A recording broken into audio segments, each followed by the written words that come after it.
प्रायोजक हैं रोजगार डेवलपर्स। नमस्कार, पॉज 24 न्यूज देख रहे हैं आप और आपके सामने हाजिर हूं मैं आफरीन बानो। वक्त हो चला है बुलेटिन का, लेकिन उससे पहले एक नजर इस वक्त की हेडलाइंस पर। पीएम मोदी ने लिया विश्व नवकार महामंत्र दिवस में हिस्सा, लोगों के साथ किया नवकार महामंत्र का जाप, 9 संकल्पों की पीएम मोदी ने की बात। सीएम ममता बनर्जी ने विश्व नवकार महामंत्र दिवस कार्यक्रम में लिया हिस्सा, जनता को किया संबोधित, कहा हमारे यहाँ हर धर्म परंपरा के त्योहार है, सभी धर्म के लोग इंसानियत के लिए प्रार्थना करते हैं। गुजरात के अहमदाबाद में कांग्रेस अध्यक्ष मल्लिकार्जुन खड़गे ने किया रैली को संबोधित, 26% टैरिफ को लेकर केंद्र पर साधा निशाना, कहा सरकार ने संसद में इस पर कोई चर्चा नहीं होने दी। वक्फ कानून को लेकर जम्मू कश्मीर की सियासत हुई तेज, आप विधायक और पीटीपी विधायकों की हुई तीखी बहस। उत्तराखंड के हरिद्वार में रहस्यमयी ढंग से हुआ ब्लास्ट, ढही मकान की दीवारें, 5 लोग गंभीर रूप से घायल, पुलिस मामले की जांच पड़ताल में जुटी। पीएम मोदी नई दिल्ली के विज्ञान भवन में नवकार महामंत्र दिवस कार्यक्रम में शामिल हुए। नवकार महामंत्र का किया जाप। पीएम मोदी ने कहा, भारत एक ऐसा भारत जो रुकेगा नहीं, थमेगा नहीं, जो ऊंचाई छुएगा लेकिन अपनी जड़ों से नहीं कटेगा। साथियों, आज जब इतनी बड़ी संख्या में विश्व भर में एक साथ नवकार महामंत्र का जाप किया है, तो मैं चाहता हूं आज हम सब जहां भी बैठे हो, इस कमरे में ही सिर्फ नहीं, 9 संकल्प लेकर जाएं। ताली नहीं बजेगी।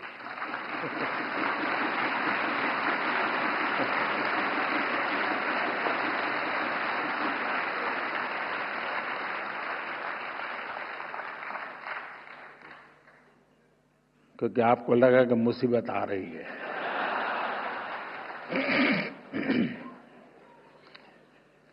पहला संकल्प, पानी बचाने का संकल्प।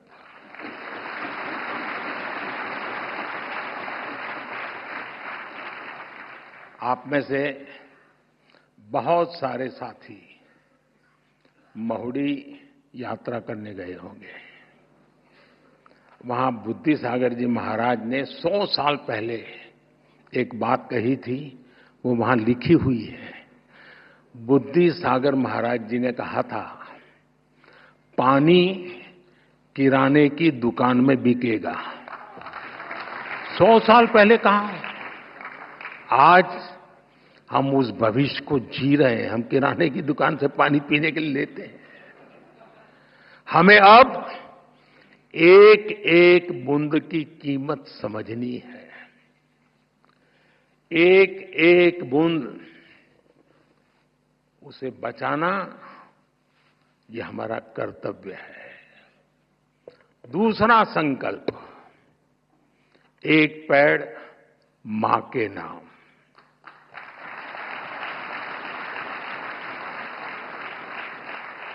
पिछले कुछ महीनों में देश में 100 करोड़ से ज्यादा पेड़ लगे हैं। अब हर इंसान अपनी मां के नाम एक पेड़ लगाए, मां के आशीर्वाद जैसा उसे सींचे। मैंने एक प्रयोग किया था जब गुजरात की धरती पर आपने मुझे सेवा का मौका दिया था। तो तारंगा जी में मैंने एक तीर्थंकर वन बनाया था। तारंगा जी वीरान सी अवस्था है, तो यात्री आते तो बैठने की जगह मिल जाए। और मेरा मन था कि इस तीर्थंकर वन में हमारे 24 तीर्थंकर जिस वृक्ष के नीचे बैठे थे, उसको मैं ढूंढ के लगाऊंगा।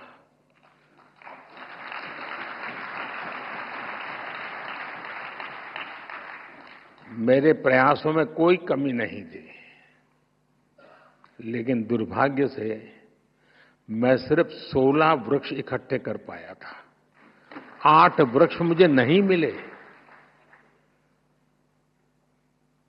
जिन तीर्थंकरों ने जिस वृक्ष के नीचे साधना की हो और वो वृक्ष लुप्त हो जाए, क्या हमें दिल में कसक होती है क्या?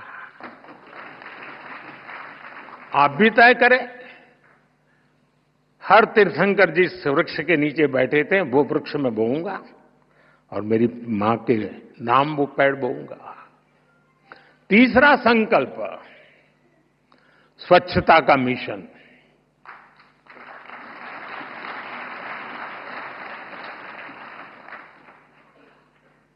स्वच्छता में भी सूक्ष्म अहिंसा है, हिंसा से मुक्ति है। हमारी हर गली, हर मोहल्ला, हर शहर स्वच्छ होना चाहिए। हर व्यक्ति को उसमें योगदान करना चाहिए। नहीं करोगे?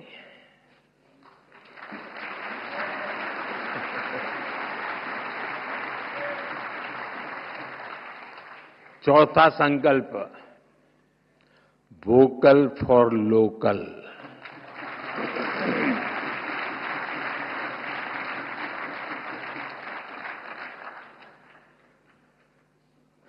एक काम करिए, खास करके मेरे युवा नौजवान दोस्त, बेटियां, अपने घर में सुबह उठने से लेकर के रात को सोने तक जो चीजें उपयोग करते होंगे, ब्रश, कंघी, जो भी, जरा लिस्ट बनाइए कितनी चीजें विदेशी हैं।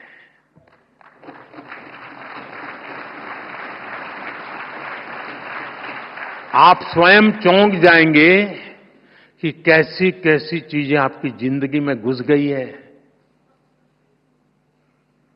और फिर तय करिए कि इस वीक में 3 कम करूंगा, अगले वीक में 5 कम करूंगा, और फिर धीरे धीरे हर दिन 9 कम करूंगा, और एक एक कम करता जाऊंगा, एक एक नवकार मंत्र बोलता जाऊंगा।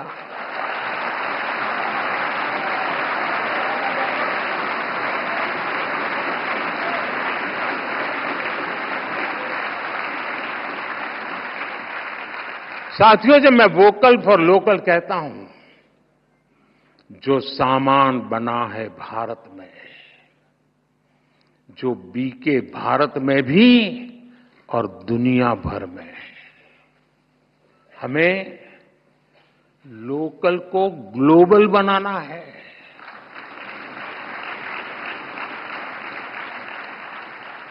जिस सामान को बनाने में किसी भारतीय के पसीने की खुशबू हो,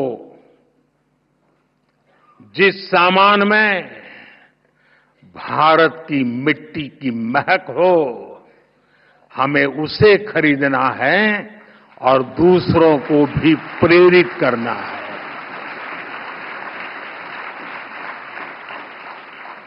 पांचवा संकल्प, देश दर्शन।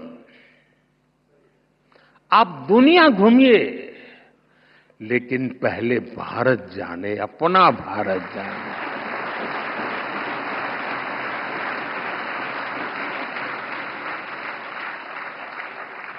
हमारा हर राज्य, हर संस्कृति, हर कोना, हर परंपरा अद्भुत है, अनमोल है।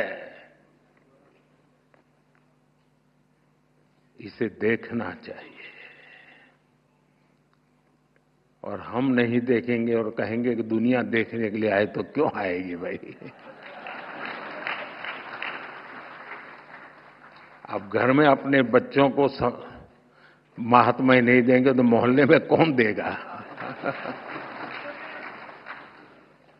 छठा संकल्प, नेचुरल फार्मिंग को अपनाना। जैन धर्म में कहा गया है, जीवो जीवस्स नोहंता। एक जीव को दूसरे जीव का संहारक नहीं बनना चाहिए। हमें धरती मां को केमिकल से मुक्त करना है, किसानों के साथ खड़ा होना है, प्राकृतिक खेती के मंत्र को गांव-गांव लेकर जाना है। 7वां संकल्प, हेल्दी लाइफस्टाइल को अपनाना।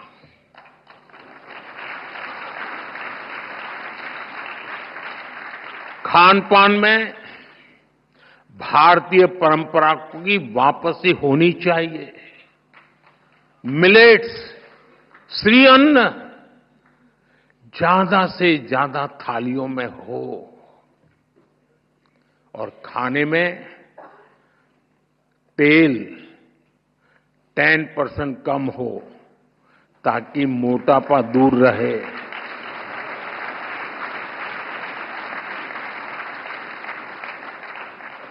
और आपको तो हिसाब किताब आता है, पैसा बचेगा वो काम को और काम का है।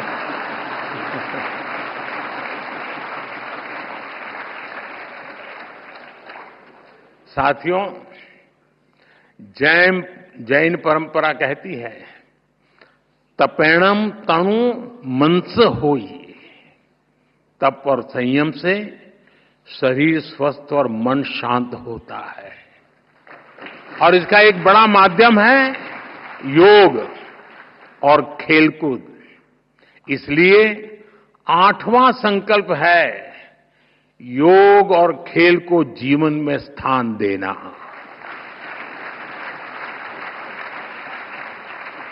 घर हो या दफ्तर, स्कूल हो या पार्क, हमें खेलना और योग करना जीवन का हिस्सा बनाना है। 9वां संकल्प है गरीबों की सहायता का संकल्प।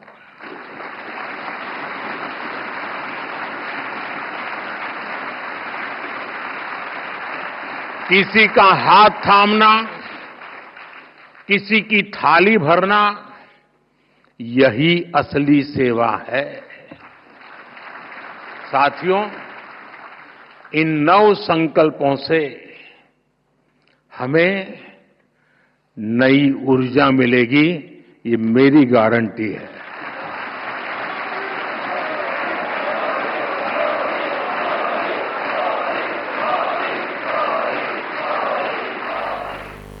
खबर अमेठी से है, जहां मोदी सरकार द्वारा घरेलू गैस सिलेंडर के दामों में 50 रुपए की वृद्धि और दिल्ली के मुख्यमंत्री रेखा गुप्ता द्वारा समाजवादी पार्टी के राष्ट्रीय अध्यक्ष अखिलेश यादव पर की गई अशोभनीय टिप्पणी को लेकर समाजवादी पार्टी की महिला सभा ने बुधवार को एसडीएम आशीष सिंह को ज्ञापन सौंपा। महिला जिला अध्यक्ष गुंजन सिंह के नेतृत्व में सपा महिला कार्यकर्ताओं ने प्रदर्शन किया।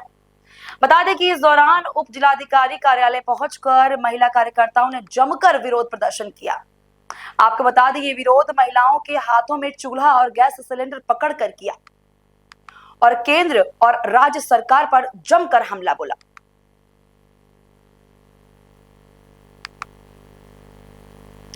उत्तर प्रदेश हापुड़ खबर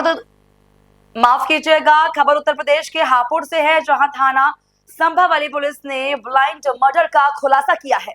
जी हां, बक्सर निर्माणाधीन पुलिया के पास मिले अज्ञात शव की घटना का सफल अनावरण करते हुए एक महिला अभियुक्त सहित 3 हत्यारोपियों को गिरफ्तार किया गया, जिनके कब्जे से चाकू, एक मोबाइल फोन और घटना में प्रयुक्त कार बरामद की गई।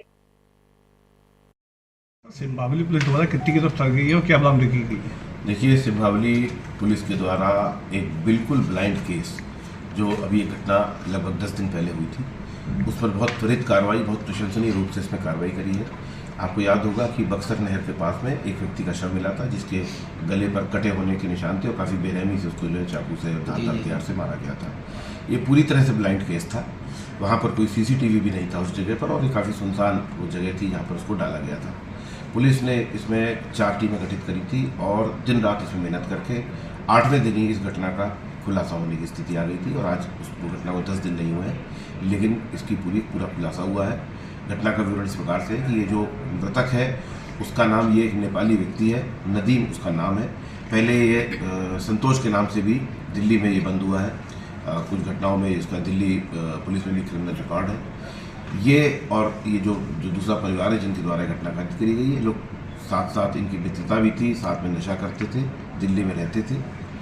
और उसी में इनके बीच में विवाद की स्थिति उत्पन्न हुई।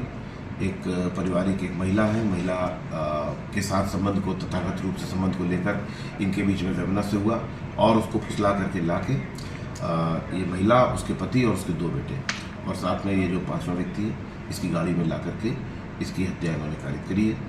और इस प्रकार पुलिस ने इसमें गाड़ी बरामद करी है, आला कत्ल बरामद किया है, घटना में संलिप्त 3 अभियुक्तों को गिरफ्तार किया है और 2 के बारे में पता रसी हम कर रहे हैं। बहुत जल्दी से जल्दी हमको उसमें सफलता मिलने की संभावना है। सर इसकी हत्या यहीं की गई थी, रास्ते में मार के लाए थे?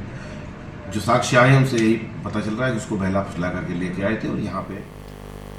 खबर कर्नाटक से है, जहां मंत्री संतोष लाड ने तालुक कन्नड़ साहित्य परिषद का उद्घाटन किया, जो तालुक कन्नड़ साहित्य परिषद द्वारा सरकारी कर्मचारी हाउस में आयोजित किया गया। इस दौरान संतोष लाड ने कहा कि हमारी सरकार के मुख्यमंत्री सिद्धारमैया ने कहा, ये नहीं भूलना चाहिए कि कन्नड़ मातृभाषा राज्य में पहली भाषा को प्राथमिकता दे रही है।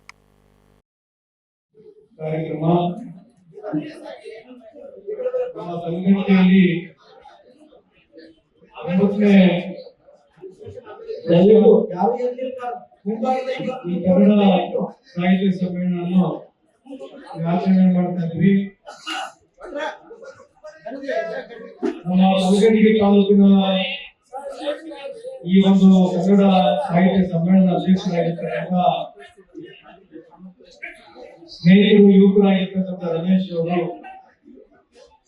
ನೀವು ಕಡ್ಡಾಯವಾಗಿ ಕಾರ್ಯಕ್ರಮಕ್ಕೆ ಬರಬೇಕಂತ ಹೇಳಿ ನನಗೆ ಆಹ್ವಾನವನ್ನು ನೀಡಿದರು. ನಾನು ಮಧ್ಯಾಹ್ನಕ್ಕೆ ಬರಬೇಕಾಗಿತ್ತು, ಆದರೆ ಇವತ್ತು ಈ ಸ್ಕೇರ್ಸಿಟಿ ವಾಟರ್ ಪ್ರೋಗ್ರಾಮ್ ಮೀಟಿಂಗ್ ತುರ್ತುವಾಗಿ ಕರೆಯಬೇಕಾಗಿತ್ತು. ಆ ಮೀಟಿಂಗ್ ಮುಗಿಸ್ಕೊಂಡು ಬಹಳಷ್ಟು ತಡವಾಗಿ ಬಂದಿದ್ದೀನಿ. बीजेपी के सक्रिय सदस्य अभियान के अंतर्गत नागपुर में कार्यक्रम का आयोजन किया गया। इस कार्यक्रम में विधायक मुकेश चौधरी ने कार्यक्रम में शिरकत की और कार्यक्रम को संबोधित किया। इस दौरान विधायक ने सहारनपुर से सांसद इमरान मसूद पर तीखा हमला बोला और साथ ही संगीत सोम के बयान का भी समर्थन करते हुए नजर आए।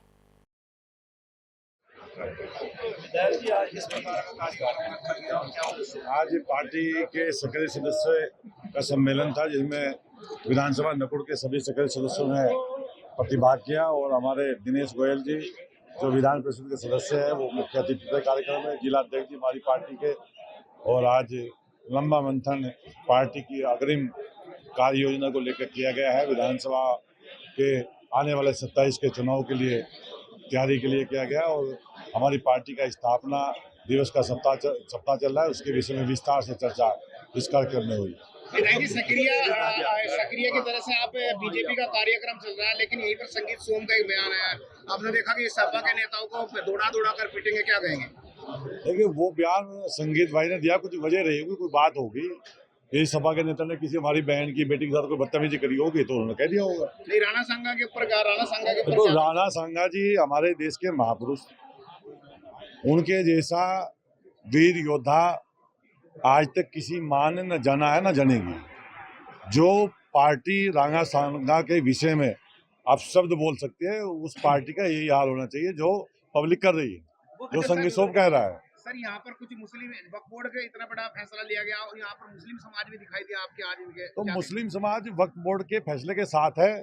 ये जो दलाल हैं देश में, जो मुसलमानों से वोट लेना चाहते हैं, उनका काम कोई करना नहीं चाहते हैं, ये उनको दिक्कत है। वक्फ बोर्ड को लेकर लगातार विपक्ष अभी भी आवाज उठा रहा है, मैं कहता था जिनकी रोजी रोटी बंद होगी, आम गरीब मुसलमान को ये जो नया संशोधन हुआ है वक्फ बिल में, इससे फायदा होगा।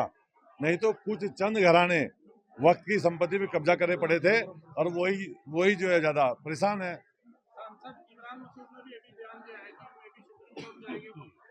देखो, सांसद इमरान मसूद के खाने के दांत अलग है, दिखाने के दांत अलग है। वो कहता कुछ है, करता कुछ है। अभी औरंगजेब को सबसे अच्छा जो है राज्य बता रहा था, औरंगजेब के समय में सबसे अच्छी वो जेडपी बताया था। उस औरंगजेब को अच्छा बताया था जिसने अपने बाप को बंधक रखा हो, जिसने हिंदुओं के मंदिर को तोड़ा हो, जिसने इस देश में हिंदुओं का कत्लेआम किया हो, जिसने इस देश में हिंदुओं को मुसलमान बनाया हो, उसको अच्छा वो राजा बता रहा था सांसद इमरान मसूद के तो खाने के दांत अलग है, दिखाने के दांत अलग है, उसकी क्या बात करते हो? कह रहे हैं 27 का वादा क्या क्या क्या देखने 27 में? 27 में एक तरफा योगी जी उत्तर प्रदेश में फिर से रिपीट करेंगे। कहते हैं कि हम भी राम जी के वंशज हैं, हमें भी शामिल करना चाहिए। मैंने बताया तो आपसे, जब जब चुनाव आता है, जब जब वो ऐसी भाषा का इस्तेमाल करता है, ये वही इमरान मसूद है जो ये तो औरंगजेब के वंशज है। तो कमेटी में लेने में क्या दिक्कत है? इमरान मसूद कह रहे कमेटी में ले लो, मुझे कमेटी में ले लो, राम मंदिर की कमेटी में कह रहे ले लो, तो वो आ जाए, कोई मना कर रहा है उसे। वक्त हो चला है छोटे से ब्रेक का। बने रहिए पोस्ट 24 के साथ, आगे भी खबरों का सिलसिला जारी रहेगा।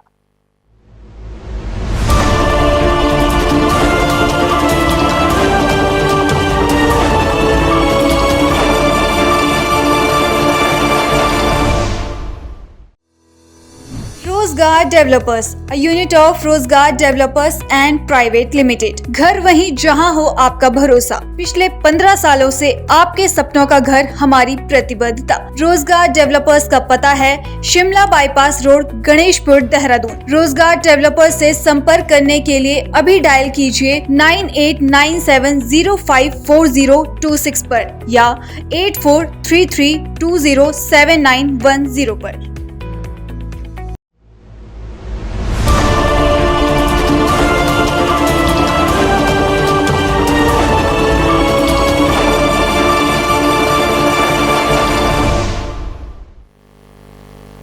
स्वागत है आपका पल्स 24 न्यूज पर। आइए खबरों में आगे बढ़ते हैं। खबर हजारीबाग से है, जहां विश्व विख्यात रामनवमी देर रात समाप्त हुई। बता दें कि लगभग 36 घंटे तक राम भक्तों का जन सैलाब सड़कों पर रहा, जिसके बाद हजारीबाग डीसी नैन्सी सहाय और पुलिस अधीक्षक अरविंद कुमार सिंह ने एक दूसरे को बधाई दी। उसके बाद 2025 का रामनवमी जुलूस समाप्त हुआ। देखिए, पिछले तीन सफलतापूर्वक और शांतिपूर्ण रूप से हो गए थे। आज ये चौथा है, तो आज ये शांतिपूर्ण अगर अच्छे से हो जाए तो जरूर एक बहुत बड़ी उपलब्धि है और एक बहुत भगवान की कृपा है कि ये मौका हजारीबाग के उपायुक्त के रूप में मुझे मिला। और बस यही कहना चाहूंगी कि ये सिर्फ टीम वर्क का नतीजा है। मेरे सभी कलीग, सभी पदाधिकारी, हमारे पुलिस प्रशासन, जिला प्रशासन, मीडिया, यहाँ के लोग, सभी के एफर्ट और सभी के सहयोग से ये पूर्ण हो पाया। बहुत उल्लास के साथ सभी आदमी खुश हैं कि शांतिपूर्वक रामनवमी संपन्न हुआ।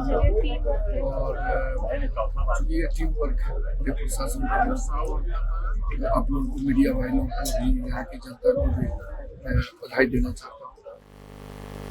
खबर दिल्ली से है, जहां राज्यसभा के नेता प्रतिपक्ष और कांग्रेस के राष्ट्रीय अध्यक्ष मल्लिकार्जुन खड़गे द्वारा आज अहमदाबाद में अखिल भारतीय कांग्रेस कमेटी के अधिवेशन में दिए गए बयान प्रधानमंत्री मोदी पूरे देश को बेच देंगे पर केंद्रीय मंत्री चिराग पासवान ने कहा, मैं कांग्रेस की मानसिकता को समझ ही नहीं पाया कि वो एक व्यक्ति का विरोध करते करते वो ये भूल गए कि वो देश का अपमान करने लग गए। एक व्यक्ति का विरोध करते करते मैं कांग्रेस की मानसिकता को समझ ही नहीं पाया कि आप एक व्यक्ति का विरोध करते करते आप ये तक भूल गए कि आप देश का अपमान करने लग गए। क्या भारत को बेचना, इसकी कल्पना भी कोई कर सकता है? ये सोच भी कैसे आती है कांग्रेस नेताओं के जहन में? पर स्वाभाविक है, उन लोगों के जहन में सोच आ सकती है जिन्होंने पूरे देश को बंदी बनाने का काम किया हो इमरजेंसी देश में लगाकर। उन लोगों के जहन में जरूर ये सोच कभी ना कभी आई होगी कि क्या हम लोग अपने देश को भी बेच दें। ये वही लोग हैं जिनके कार्यकाल में एक से एक बड़े घोटाले इस देश ने देखे।